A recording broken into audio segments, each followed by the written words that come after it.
So in this situation, we've got an astronaut who is on the moon dropping a ball from 4 meters above the surface. So we're 4.0 meters above, the ball is dropped like so. So we know it's going to accelerate like so. The acceleration is 1.7.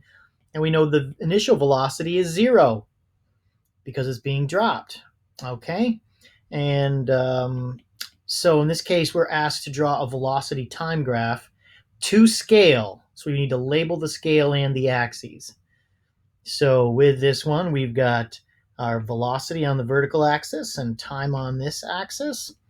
And picking a scale, let's say here that this is 1.0 seconds, and this is 2.0 seconds, and this is 3.0 seconds. And our velocities, well, let's see what we need to get to. So 0, 1, 2, 3. The velocity 0, 1.7, 3.4, and 5.1. The average velocity 0, 0.85, 1.7, and 2.55.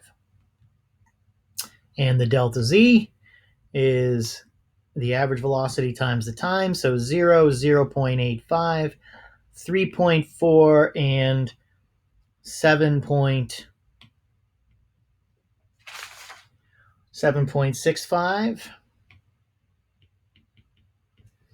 So it will have fallen at 4 meters a little over 2 seconds. So 3 seconds should be enough for us, and we need the velocity to go up to 5. So let's make this 1 and 2 and 3 and 4 and 5. 1, 2, 3, 4, 5. So we know at time 0, the velocity is 0. And at time 1, the velocity is 1.7. 2, 4, 6, 7. And at times 2, it's at 3.4.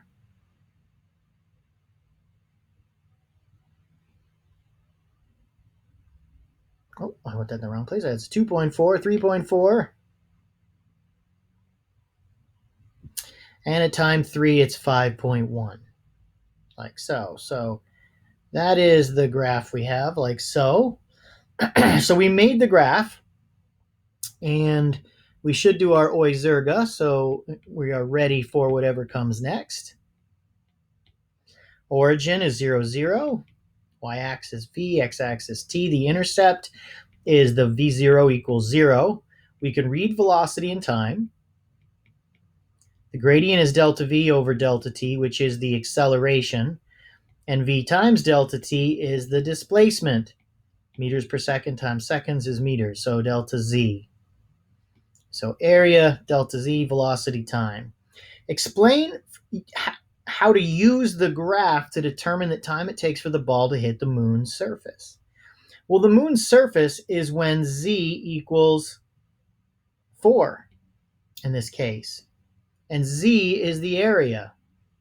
So to use this graph, we would say the area of the graph is the displacement delta z. So we look for the time at which the area is 4. And since we have our average velocity table, we know what it is when we get to 3 already, and it's just a matter, we would just keep adding the little areas until we get to 4, and that would give us the estimate of the time. So that's how we explain the answer to that question.